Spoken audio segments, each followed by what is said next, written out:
ये कहानी है एक बाप बेटे की जो स्कूटर पर कहीं पर जा रहे होते हैं। तभी जो बाप होता है उसकी नजर पड़ती है रोड के साइड में कुछ लड़कों के ऊपर जो कि कीचड़ में कुछ ढूंढ रहे होते हैं। तो अपना स्कूटर वहां पर रोकते हैं और जाकर के उनसे पूछते हैं कि बेटे क्या ढूंढ रहे हो यहाँ पर। तो उनमें से एक बोलता है कि आपको दिख नहीं रहा है कि ये सामने सोने का फल है, हम उसको पाने की कोशिश कर रहे हैं। उसकी ये बात सुनते ही पिता का ध्यान जाता है उस सोने की फल की तरफ जो चमक रहा होता है।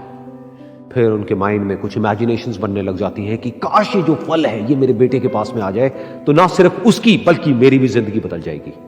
तो बिना सोचे समझे अपने बेटे को धक्का मार देते हैं उस कीचड़ में और बोलते हैं कि तुझे किसी भी कीमत पर वो फल लेकर के आना है।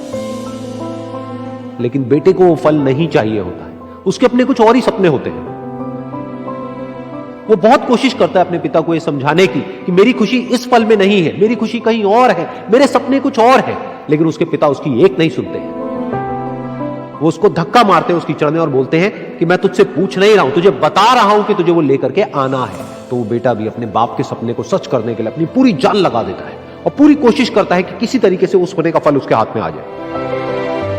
लेकिन जैसे जैसे वो हाथ पैर मारता है उस फल को पकड़ने के लिए वो और नीचे धंसने लग जाता है और फिर जाकर के उसको समझ आता है कि ये कीचड़ नहीं है, ये दलदल है। वो चीखता है, चिल्लाता है, अपने पिता को आवाज लगाता है, लेकिन उसके पिता उसकी एक नहीं सुनते। बोलते हैं कि बहाने मत बना, और भी लोग हैं वहां पर जो कर रहे हैं, तो जब वो कर सकते हैं तो तू क्यों नहीं कर सकता।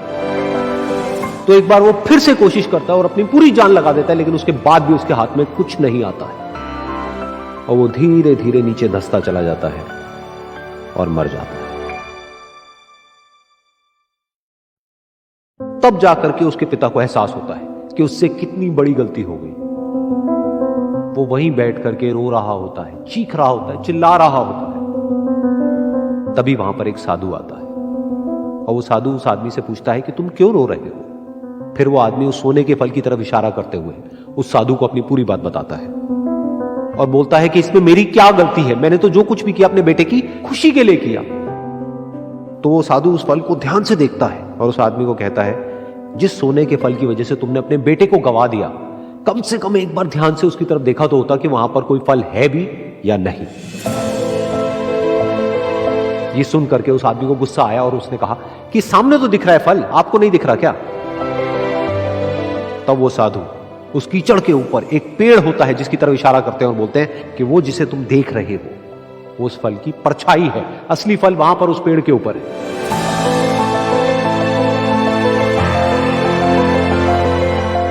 फिर वो साधु उस आदमी को बोला कि अपने बेटे को जबरदस्ती धक्का देने की बजाय और उसको बताने की बजाय कि तेरी खुशी किसमें है, अगर तुमने उससे पूछा होता कि बेटा तू बता तू क्या करना चाहता है और तेरी खुशी किसमें है, तो ना सिर्फ तुम्हारा बेटा जिंदा होता बल्कि हो सकता है कि उसके हाथ में वो असली सोने का फल भी होता।